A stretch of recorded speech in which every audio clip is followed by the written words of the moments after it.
which is pretty exciting. One other really quick thing about the missions before I move on is something that I hadn't seen the depth of until I went there in January for this, as part of this study tour. Alongside the actual classes themselves, the missions have a really interesting structure that happens at a national, a state and a municipal level, which is essentially wings of organisation attached to each of the missions at each of those levels. So you've got, your sort of coordinator effectively, but then you've got the Programa Educativa, so the education side of it, which is looking at pedagogy and instruction and actually training people to facilitate and so on and so forth. Then you've got what's called Atención Logística, which is basically logistics, so making sure the TVs work and classrooms are available and the environment and all that sort of stuff. Atención Financiamiento, so I guess financial administration, which is fairly straightforward. But then the two that are particularly interesting are one called Atención Laboral, which is basically a wing of these, an organisational wing of the missions that, alongside these education programs, looks at the labour situation of students, and, for example, how their education can be linked with the labour, their work, but also actually actively sets up work opportunities in many cases. In particular, for example, cooperatives. A lot of the work of Atención Laboral, the organisers that we met at a national level, were talking about how their job is to go out and work with local versions of this unit to basically, where work is not available or where this needs attention, they'll basically assist the local community to set up a cooperative and then get that work going. And often that'll be a like some kind of small agricultural effort or something like that, and then that feeds in and out of their experiences in the mission. So it's sort of like a dual thing. And then the other exciting part of that, or impressive part of that, is the Atención Social, which is basically another wing of the missions which looks after the social well-being of their students, which considers health, which considers housing. So it's basically saying that, look, we want to roll out this program, we want you to enrol, but we're certainly not going to stop at that. I guess this is social inclusion Venezuela style, which, the social inclusion agenda of Rudd and co could learn a lot from. These students have different wings, different organisational wings of these missions, looking after every aspect of their lives in terms of what enables them to fully participate, which is pretty good stuff. Okay, moving on. And it's a bit of a link, I guess, because this university that we visited in a town called Barlovento is, as most university sites are now, or many university sites, I should say, used as a Mission Rivas site in the evening. So university by day and the community comes in of an evening to undertake Mission Rivas. We travelled, unfortunately, we were there for only 10 days and we were only really in Caracas, and we sort of planned ahead for that, but and people warned us.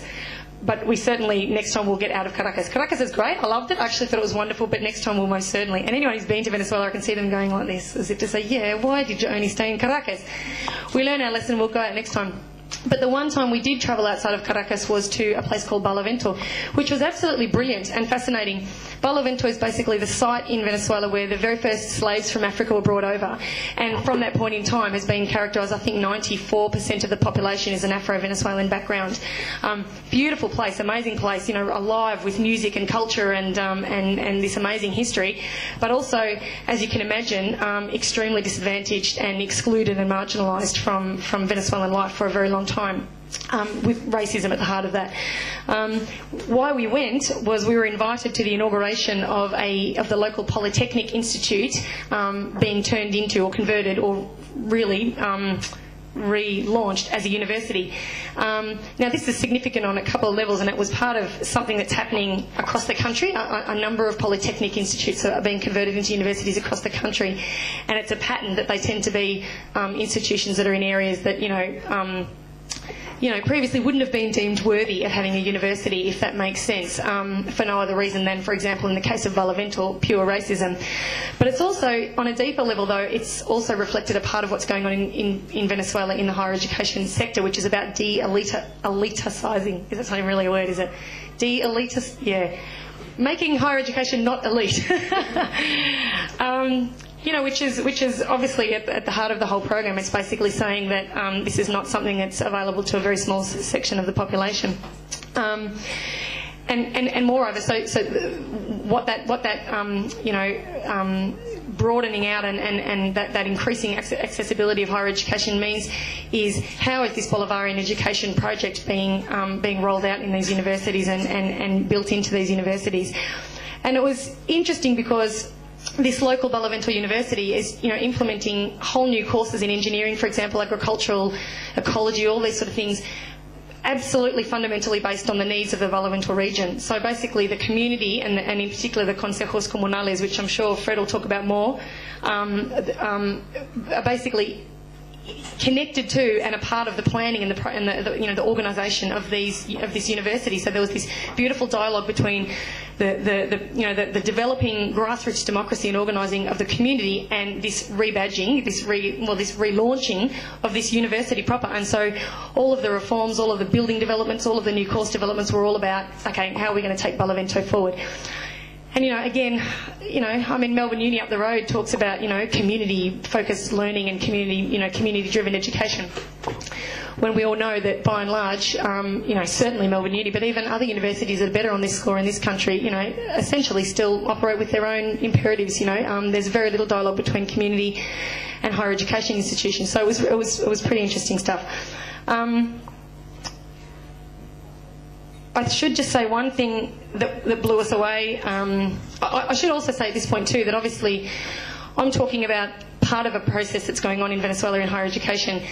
It's a battlefield because even though I saw all of this action that's going on, essentially what you've got in Venezuela still is a divide, or it's spoken of as a battlefield basically, but there are two distinct wings, if you like, of education more generally, but higher education in particular.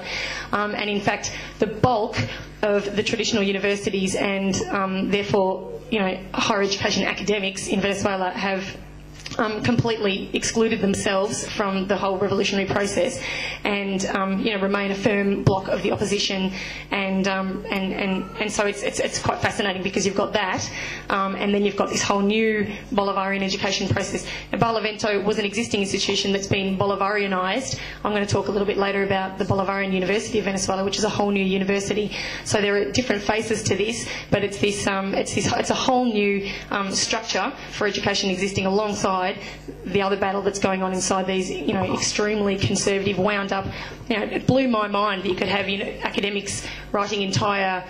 We went to the Central University of Venezuela one day, and the education academics had just launched a new book, and they'd written, I think it was a 322-page book about reforms in education, and they didn't mention Chavez or the revolutionary process once. And you just thought, how is that possible? But it is, because they're just living in a vacuum. They're just excluding themselves from the process entirely.